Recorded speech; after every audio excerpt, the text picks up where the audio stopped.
Welcome to another episode of the Jay Lex Podcast. This is your host, Jay Lex. You can catch the Jay Lex Podcast on YouTube, Rumble, Instagram, and Spotify under Jay Lex Podcast or the Jay Lex Podcast. Let's get right into it. Today's topic, why all the hate? I know we live in an era where everybody's opinions or people feel like their opinions matter. Sometimes they do, sometimes they don't. Ultimately, it doesn't really mean much. But we live in a time where people constantly want to bring others down. Why that is specifically, I don't know the answer. Some people just might be very unhappy. Some people might just enjoy, being pricks. I don't really know the answer to it. But there seems to be a lot of hate out here. Particularly for those who have somehow in their lives become successful, financially or otherwise. Just yesterday, I think, or last night, or early this morning, DJ Khaled, for those you know, DJ Khaled is a music producer, the whole bit, put out a song called God Did. He has Rick Ross on the track, he has Lil Wayne on the track, and he has Jay-Z on the track, and I think John Legend's on there too. And people, of course, heard the track, and they jumped onto the toxic place known as Twitter, and what do? They go and they bash Jay-Z.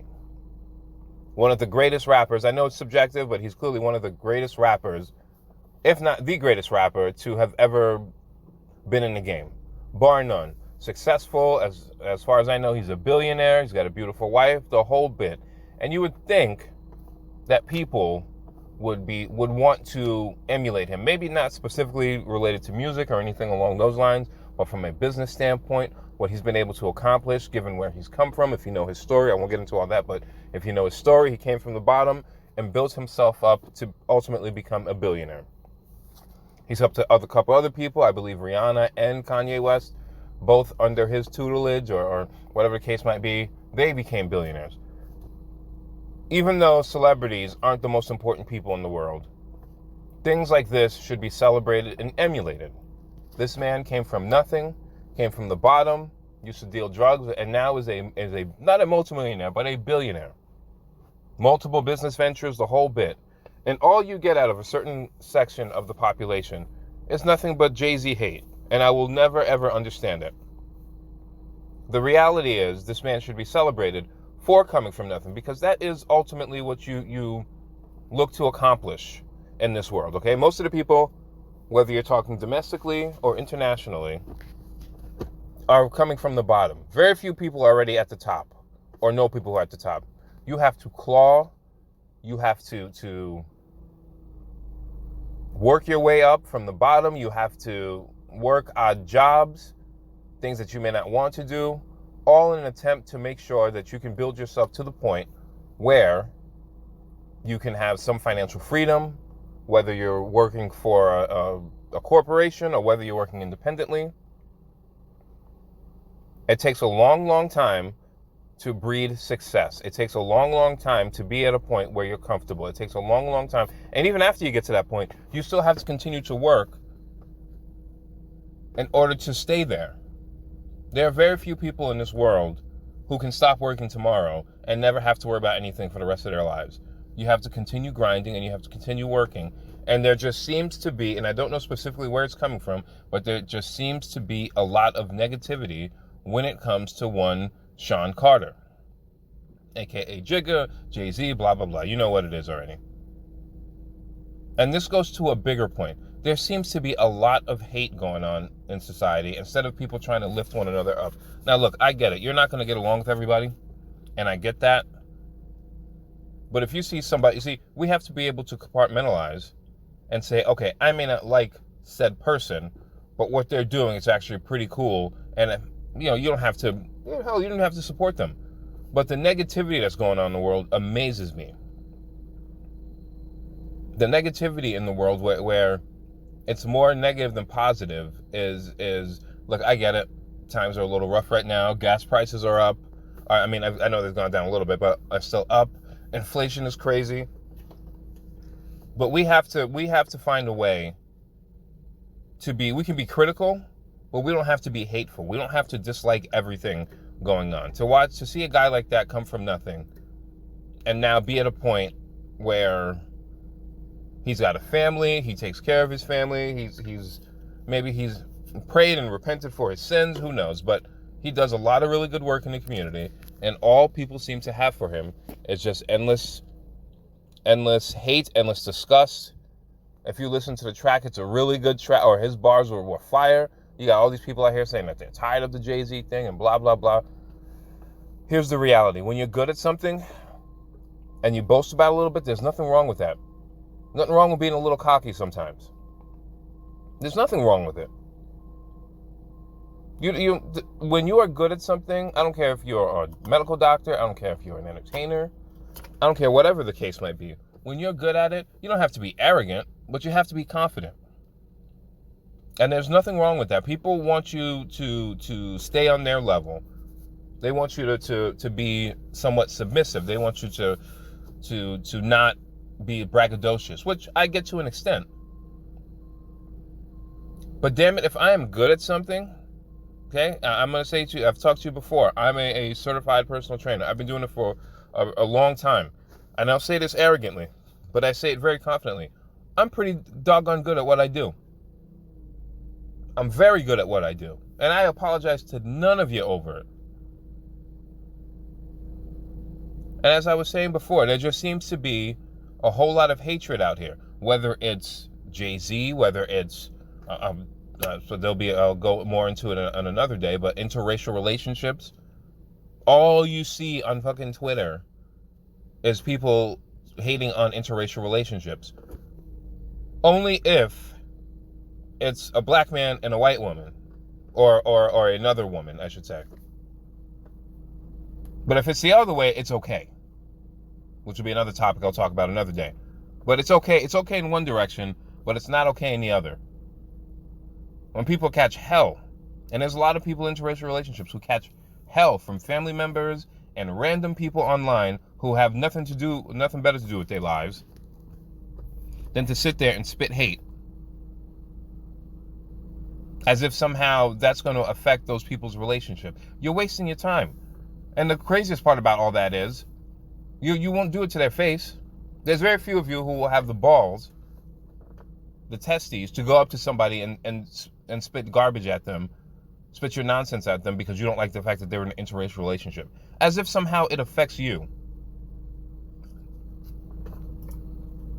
Anybody who seems to be happy. I remember when Jeezy married, I forget his wife's name now.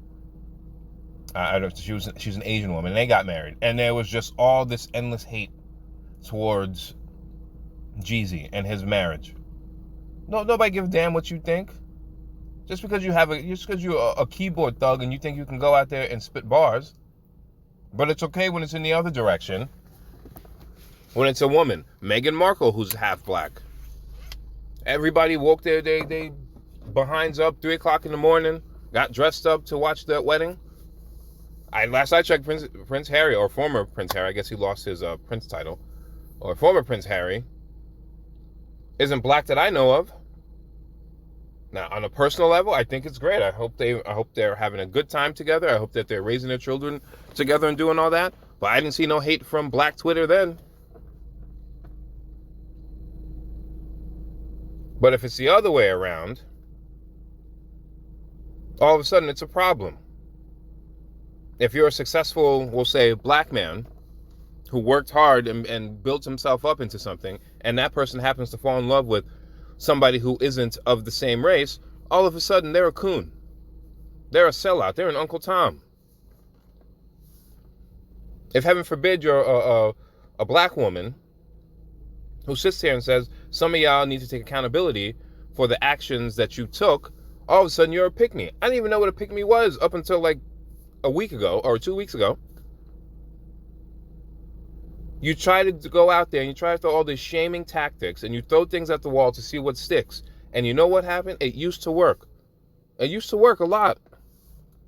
But now what's happening? Those people who are mature are coming to the realization, we don't care what you think. If you don't like it, the door is that way. But then you want those same people who you hated on to come back and help save your community. How does that work? How do you hate on somebody spit bars at them, spit your hot 16, and then the very second you need something, by the way, my hand's out. Can you help me out here? And when they say to go, you know what yourself, all of a sudden they're the problem. A lot of you have not matured. You act like you're in high school. Some of you are still holding grudges from high school and middle school with people. Still, I know a few people who do it.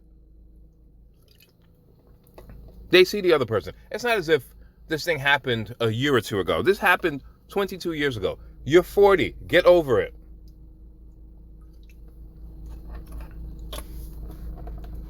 And when those people move on and they go and accomplish things, instead of either keeping your mouth shut or saying, you know what, I don't like that person, but at least they have accomplished A, B, and C, you sit there and you jump on Twitter under whatever hashtag you're using or whatever name you're using, and you sit there and you spit bars at them. In particular, most of these people, in particular when you're talking about celebrities and things like that, most of them you're never going to meet in your lifetime. Or I should say more famous people. You're never going to meet them. You're never going to be as accomplished as they are because you don't have the work ethic. You don't have the desire. You want everything handed to you. And when it's not handed to you, you blame this person, that person, your mama, your auntie, everybody else. And then what do? Instead of going out and fixing what you need to fix so that you can better yourself, what do you do instead? You sit there and you complain about, woe is me, and this happens to me, and that happens to me. Let me be clear about something. And some of you are going to get offended. I don't really care. People go through things in life. People go through things every single day. You think you have it bad, there's somebody else in the world who has it 10 times worse. Travel to some of these underdeveloped nations. You think your life was rough? Go there. You think because you were living in Section 8 housing? Go and look up Section 8 housing in some of these underdeveloped countries. It's like night and day. They would think you live in the Ritz-Carlton. And those people will immigrate to this country with $1 in their pocket and build out their lives. And you who was born here, and I know there were some challenges, it happens. The majority of people go through it to some extent or another, whether you live in rural America or you live in an urban area. But a good portion of those people, some of those people will come from third world nations, quote unquote third world, but really being held down purposely. They'll come from underdeveloped nations and build a life here and will work their asses off. And you have people who are here who look at welfare as a permanent lifestyle. When in actuality, it's just supposed to be a hand up. Just so you can go and become productive in society. But no, you don't want to do that. You instead want to hate on a Jay-Z and a Beyonce, who are people who I imagine work their asses off. They just happen to make more money than you. A good portion of you will never be known in this life. And that's not a bad thing. You don't trust me. Those people get chased around by paparazzi and all that other stuff. It's got to be the most annoying thing. But y'all, instead of just saying, you know what? Let me see what they did. Okay. This was the plan A, plan B. Follow the blueprint. Remix it to whatever it is that you're doing. And you know what? Sometimes you're going to fail in life. It happens. Not everybody is successful. In fact, most people aren't successful the first time. Because there are things that you have to learn. If you are in corporate America, you can, unless you are truly kissing ass or you're sleeping with somebody, you're probably going to fail the first go around. Because you have to learn. It takes a while to build up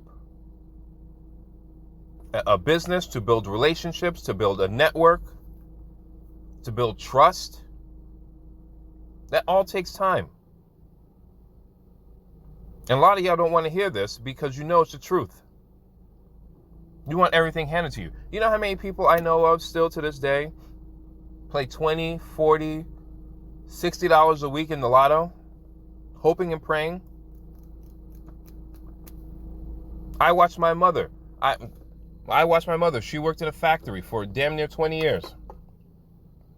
And when she realized that was going out, She didn't sit there and just play the lotto all the time. And I get every so often you're going to play like when there's like $100 million on the line, but you're not supposed to be in there scratching tickets every week. You have a borderline gambling addiction. But what did my mother do? On the weekends, she would go and she would take nurse's aid classes for a year and a half. Drove to Brooklyn, carpool with her friends. Drove to Brooklyn, took the class, graduated. She was a nurse's aide at 2 different places for damn near 15 years before she retired in 2014. She reinvented herself. She worked hard. She was helping a lot of those older individuals who are in the nursing homes. I've met some of them, some of the nicest people I've ever met in my entire life. She loved her work. You have to constantly be working. You have to constantly be trying to do something different. If what you do fails, you find a way to remix it. Instead of jumping on Twitter and Instagram and Facebook or Fedbook or any other form of social media, trying to live vicariously through other people's lives, and then when they don't do something that you want to sit there and spit bars at them. That's a loser's mentality. Hating on somebody you don't even know is something losers do. You heard me. Losers.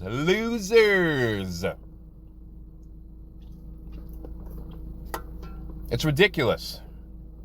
But what you should be doing is figuring out what you love to do, what you like to do, and how you can monetize it. And it doesn't just have to be one thing. It can be several things. There are plenty of professionals out here who are in the medical field who love alcohol. I know a few of them. And they find a way, not only are they doctors by day, but they're, sommeliers, wine experts, whatever the case might be. Find your passion. What is it you enjoy? What don't you enjoy? How can I network with other people? Because unless you're independently wealthy, you have to network with other people. Kevin Samuels has talked about this. A bunch of other people have talked about this. You're going to need other people along the way. Oh, you like beer. Okay, you like craft beers. All right, cool. There's people you can go and talk to who can teach you how to make it. You can be a bartender.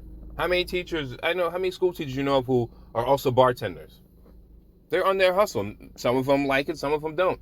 A lot of them seem to like it, though, because that's what they did in college.